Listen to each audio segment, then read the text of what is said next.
Isang mapagpalang araw sa ating lahat. Ako nga pala si Binibining Kisha, ang tagapagtalakay ngayong araw. Ngayon ay tatalakayin natin ang tungkol sa ikagamitang pampagtuturo ang paghahanda ng guro sa panahong elektroniko. Bago tayo dumako sa ating talakayan, nandito muna ang ating mga layunin. Una ay nailalahad ang tungkol sa tatawagin nating ikagamitang pagtuturo, bilang karagdagan na rin kaalaman sa napapanahong kalakalan ng paghahanda ng guro ng mga gamit sa kanyang pagtuturo. Ikalawa naman ay nakapagbibigay pansin sa ilang mga dapat taglayin ng guro tungo sa epektibong pagtuturo. Pangatlo naman ay naipapakilala ang iba't ibang ikagamitan at ang kahalagahan nito sa pagtuturo ng Filipino at panitikan. Ngayon ay dumako na tayo sa paglalahad ng ating talakayan. A. Ang epektibong guro. Ayon sa panayam ni Pangkalinawan, hindi sapat na maituro ng isang guro kung ano ang paksang aralin, kundi paano niya ito maituturo at patutunan ng kanyang mga mag-aaral.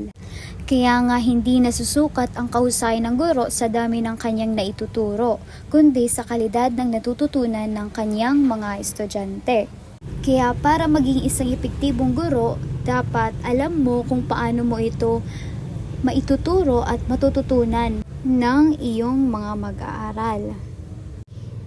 Ang isang guro ay alagad ng agham at sining.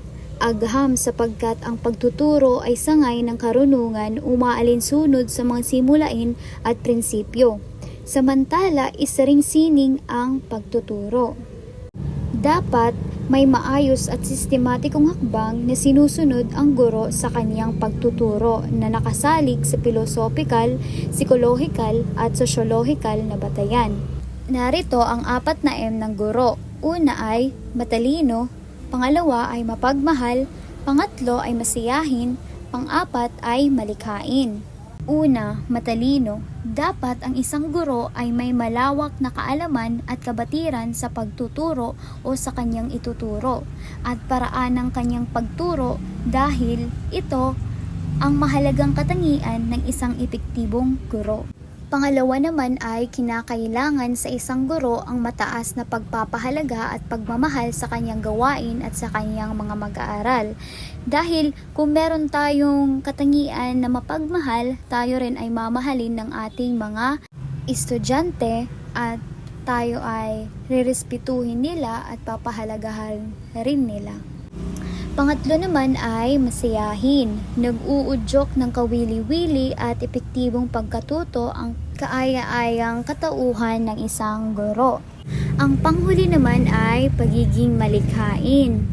Kinakailangan ng isang guro ang kakayahang niyang tumuklas ng mga bagong paraan sa pagtuturo na naaangkop sa kasalukuyang kalakaran ng kanyang gawain at katangian ng mga mag-aaral.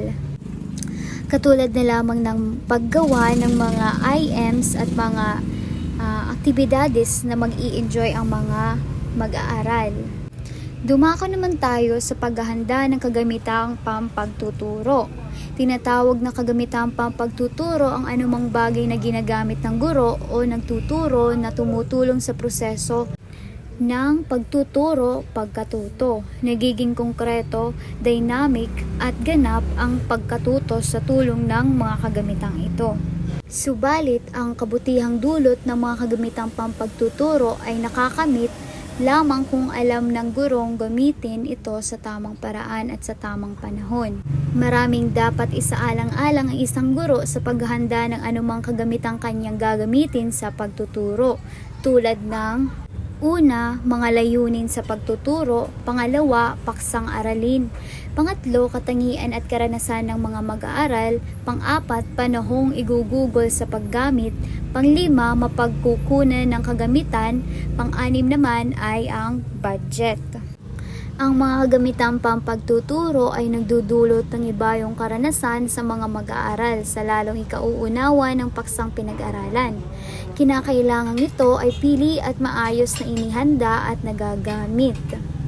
Napakarami ng variety ng mga bagay ang maaaring ihanda ng guro o paggamitin pangtulong sa pagtuturo. Ilan sa karaniwang makikita sa halos lahat ng classroom o ginagamit ng mga guro ay ang mga sumusunod.